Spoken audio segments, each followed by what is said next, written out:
بسم اللہ الرحمن الرحیم والشمس وضحاها والقمر اذا تلاها۔ درود و سلام ہو آپ پر یا سیدی یا رسول اللہ صلی اللہ علیہ وسلم۔ السلام علیکم ورحمۃ اللہ وبرکاتہ۔ قرآن کے ایک نئے اور نہایت نورانی باب میں آپ سب کو خوش آمدید۔ میرے عزیز دوستو، آپ کی پرزور فرمائش پر آج ہم قرآن مجید کی عظیم سورت الشمس کا آغاز کر رہے ہیں۔ یہ وہ سورت ہے جس میں اللہ رب العزت نے 1، 2 یا 3 نہیں بلکہ مسلسل 11 قسمیں کھائی ہیں۔ پورے قرآن میں اتنی زیادہ قسمیں کسی اور سورت میں نہیں ملتیں۔ سوال یہ ہے کہ آخر وہ کون سا عظیم راز ہے جس کی اہمیت ظاہر کرنے کے لیے اللہ نے سورج، چاند، دن، رات، آسمان، زمین اور خود انسان کی جان کو گواہ بنایا۔ آئیے ان قسموں کے پیچھے چھپا پیغام سمجھتے ہیں جو ہماری زندگی اور آخرت کا فیصلہ کرتا ہے۔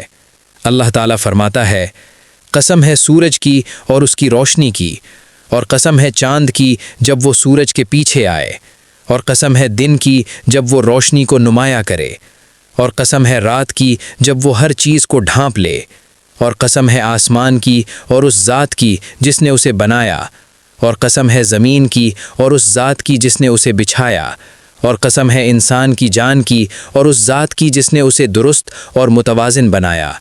یہ تمہید اس بات کی دلیل ہے کہ آگے آنے والا پیغام نہایت اہم ہے۔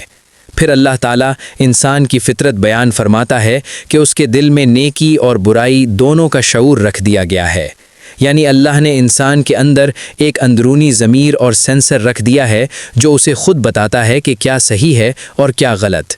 انسان کے اندر فرشتہ بھی ہے اور شیطان بھی، اب یہ اس پر ہے کہ وہ کس کو طاقت دیتا ہے۔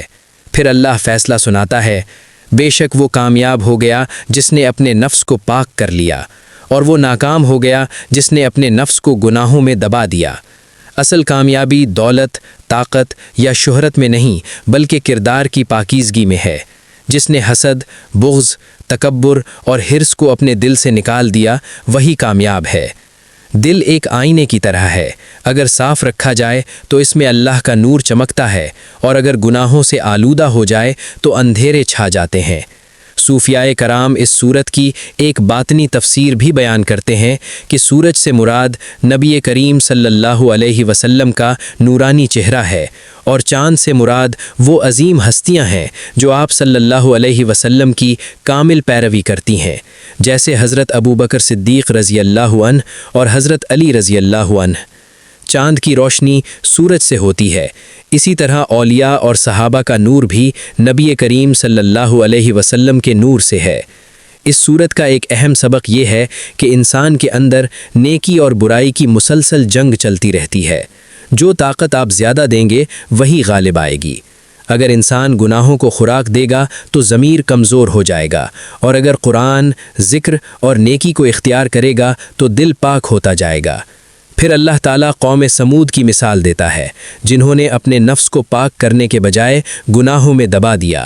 انہوں نے اللہ کی نشانی یعنی اونٹنی کو قتل کیا، اور اس سرکشی کے نتیجے میں اللہ نے ان پر ایسا عذاب نازل کیا کہ پوری قوم زمین برابر ہو گئی۔ یہ اس بات کا سبق ہے کہ جو قوم اپنے دلوں کی اصلاح چھوڑ دیتی ہے وہ آخر کار تباہ ہو جاتی ہے۔ آخر میں اس گفتگو کا خلاصہ یہ ہے کہ اصل کامیابی نفس کی پاکیزگی میں ہے۔ ہمیں اپنے دل کو حسد، بغض، حرص اور غرور سے صاف کرنا ہوگا، کیونکہ اللہ ظاہری شکل نہیں بلکہ صاف دل کو دیکھتا ہے۔